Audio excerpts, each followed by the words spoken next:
જય શ્રી રામ ફરીથી નવા બ્લોગમાં તમારું સ્વાગત છે. હાલ આપણે આવેલા અહીં જ્યાં ઠંડા કુંડ ગરમ કુંડ આવેલા ત્યાં તો બતાવી દઈએ તમને.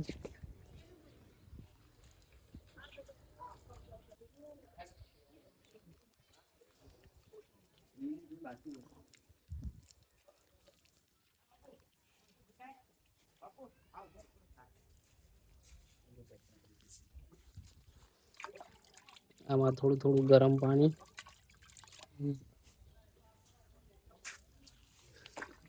આમાં નોર્મલી તો કોમેન્ટ કરજો. જેને બી આ જગ્યા લોકેશન ખબર હોય તો લોકેશન કઈ નહીં કરજો.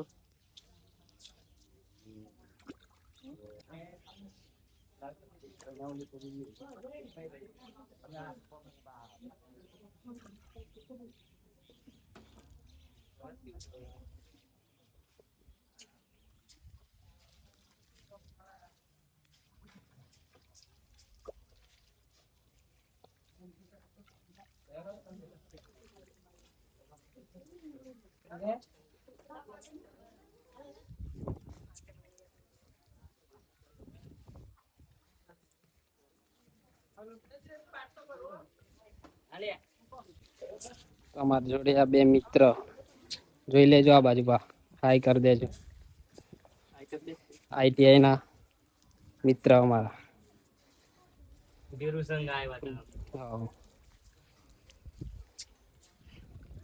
બે શબ્દ ક્યાં હોય તો કહી દો તમે. લેડો ફોલો કરો ગાઈસ. અપારી હોય હોમ જોઈ.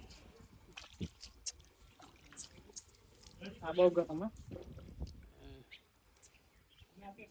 આ ફૂલ ગરમ.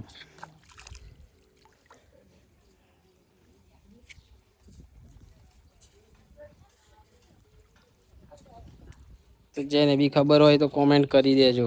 સારી એવી ગરમ પાણીના કુંડ, ગરમ પાણી ને ઠંડા પાણીના કુંડ આવેલા. જે કોઈ આવ્યું હોય તો કેજો કોમેન્ટમાં. ગરમ પાણીના કુંડ ટુવા ટુવા. મિત્રો આવો ફરવા માટે. જોવા લાયક સ્થળ છે અહીંયા. ફરવા લાયક પણ છે. બીજું કઈ કેવું હોય કઈ.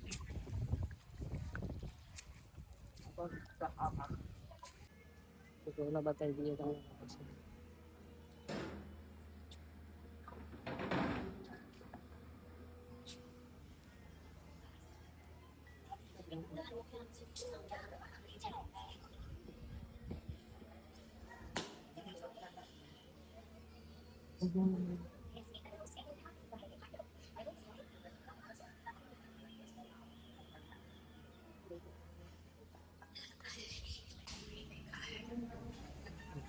દર્શન કરવા ચાલ્યા હું તો ત્યાં સોનાથ મંદિર થોડું છે મારે જવાનું છે.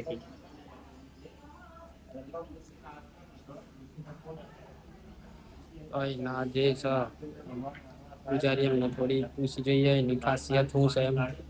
બને રહેજો બ્લોગમાં.